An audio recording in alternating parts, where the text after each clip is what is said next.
So before any deployment, a couple of things to consider. First of all, you must have the system situated where you can get the easiest water feed.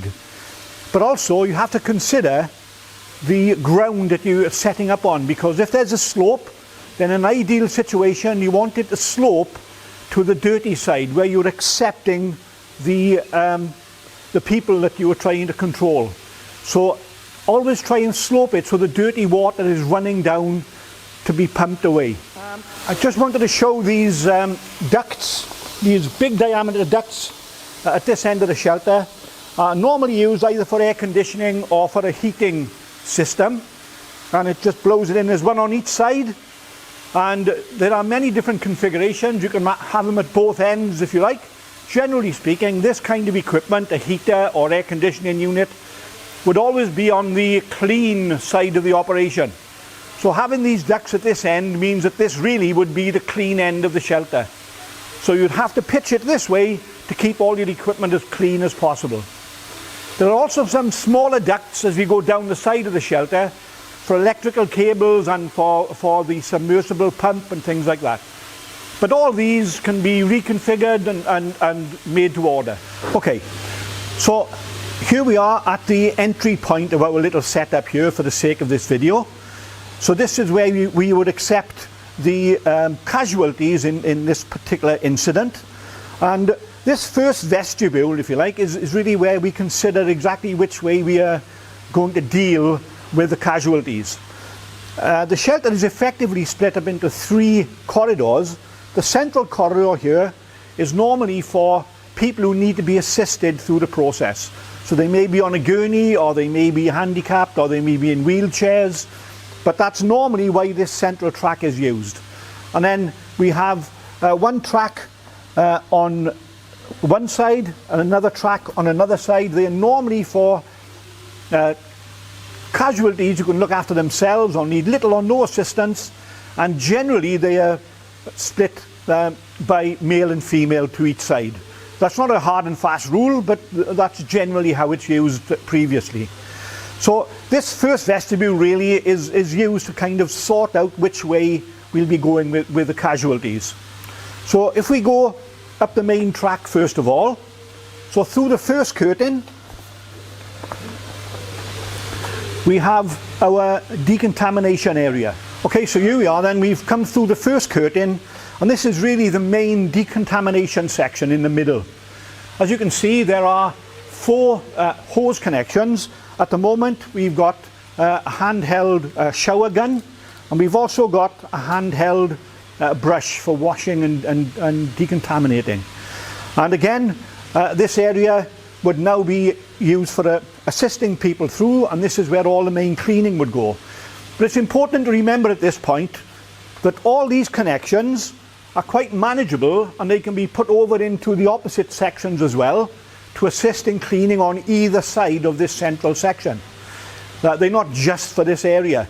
And in fact, there is a requirement really for one of these hoses to go over the final section for a kind of a final wash off if it's needed once they get through the next curtain. And this is really where the contaminated water would gather at the bottom. So it would generally be a bit of flooring here, and we would have our pump situated to take the water out of this section. Okay, so once the initial proper decontamination is finished, we then go through the final section into the area where we can finish up with the casualty.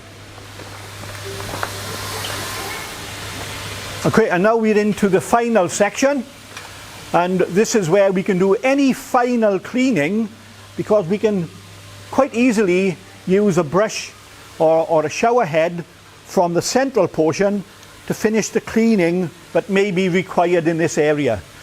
But from here, the casualty can be robed and then taken out of the system, clean and ready to go into a hospital or an ambulance or whatever it may be. So that's the full extent of that central section. Okay, so now that we've had a look through the central section, we'll just walk up one of the side sections, which is generally split male and female. It's not a hard and fast rule, but that's generally how they are used. So we'll just go in to go into this side and have a look up this side. Okay, so we're in the first section, and again, this would be for disrobing. There may even be a gurney in here, first of all, to help them so they can lay down and get their clothes cut off if they're contaminated. But this is the first kind of reception area on one side of the shelter. As you can see, we've got a window here which has got an external blind, and generally speaking, in an incident, that blind would be down to give total privacy. And we are then able to go through into the decontamination section of one of the sides. And now we're in the main decontamination area, and as you can see on the sides we just have spray nozzles, so the water will be spraying at different levels, and we can also once again use the shower gun and the shower brush extended over from the central area if necessary. So again, this is a decontamination area, and we've got the blind that we can use to make sure that there's privacy for the person who's being decontaminated. And once this area is been finished with, we can then go into the final area for re-robing. Okay, so, and here we are in the final section of one of the sides. Again, we would have the privacy blind down if necessary, and we can now re-robe the patient, and once again we can actually take a hose from the central area if there's any kind of final cleaning required at this point. Generally that's all finished with in the middle, but it can be extended to this point. And once a casualty has been dealt with, we can then leave. Okay, just a few words on inflation and deflation. It is always best to inflate the shelter from the end where the relief valve is. That way, as you inflate it, you can hear the relief valve operating. The inflate-deflate valve has a cap on it, and the hose connection that you need has also got a threaded end. So you need to put it in and turn it so it picks up the threads and it's locked in place. And I'd like to show you a close-up of this valve, just so everyone understands how it works. This is the valve that's actually in the shelter. It's got a dust cap on it. This is not airtight, by the way, so you have to make sure that the valve is closed correctly when it's being used. The valve has got a spring-loaded core which has got a red cross on it. And when the valve is closed, the red cross is close to the top of the valve like it is now. When it's open, when you need to deflate, you need to push it in and turn it to the left. And now it's locked open on the inside of the valve, and now all the air will come out of the shelter once you finish the deployment.